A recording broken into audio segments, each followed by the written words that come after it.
যাবে।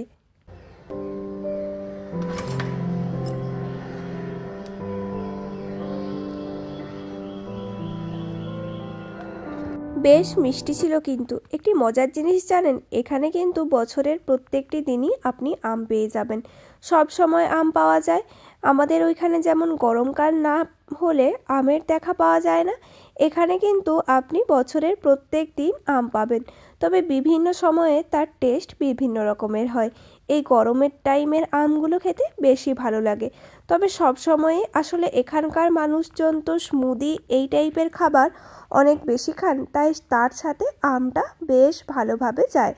আম কলা ছাড়া কোনো স্মুদি অসম্পূর্ণ থাকে, তাই না? এখানে আবার আমের দামও খুব একটা বেশি হয় না। অনেক রকমের আম পাওয়া যায় বলবো না, এই একই টাইপের আমগুলোই পাওয়া যায়, যেগুলোকে আমাদের ওইখানে চালানি আম বলে। আম অনেক সময় বক্সে করে বিক্রি হয়, যেমন 6টা কি 7টা থাকে একটা বক্সে, আর যেটার দাম নেয় 3 কি 4 ইউরো, মানে ভারতীয় টাকায় ওই 270 থেকে 360 টাকার মতো। আবার অনেক সময় এরম হয় যে একটা আমের দাম 1 ইউরো, মানে 90 টাকা। আবার অনেক সময় এই অফারটাও থাকে যে 1 ইউরোতে 2টো আম। তো সেই অনুপাতে আপনার যেরম লাগবে সেই অনুপাত কিনে নিতে পারেন।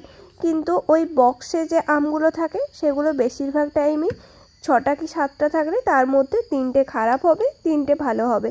তাই আমরা ওই বক্সটা এখন আর নিই না, আলাদা আলাদা আম নিয়ে নিই, তাহলে নিজের মতো করে বেছে নেওয়া যায়।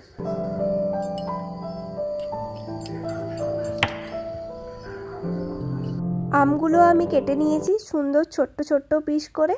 আর এইদিকে নিয়ে নেব দই। এটা গ্রিক ইয়োগার্ট ছিল।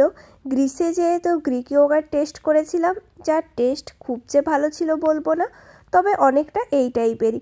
চলুন এরপর তাহলে দই, আম আর যা যা লাগবে সব একসাথে ওই মিক্সারটার মধ্যে দিয়ে দেব। আমি আজকেই একটা স্মুদি মেকার কিনে এনেছি, আর নতুন নতুন আনার পরে তার দাম, তার গুণাবলী অনেক বেশি বেড়ে যায় আমাদের কাছে কিছুদিন থাকার তুলনায়।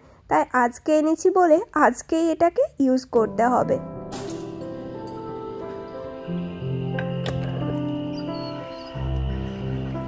এখানে বিভিন্ন ইন্ডিয়ান দোকানে আপনি কিন্তু এই ম্যাঙ্গো শেক বা ম্যাঙ্গো লস্যির অপশানটা অবশ্যই পাবেন। আর সেগুলো এক গ্লাসের দাম নেই 5 ইউরো, মানে ভারতীয় টাকায় 450 থেকে 500 টাকার মতো।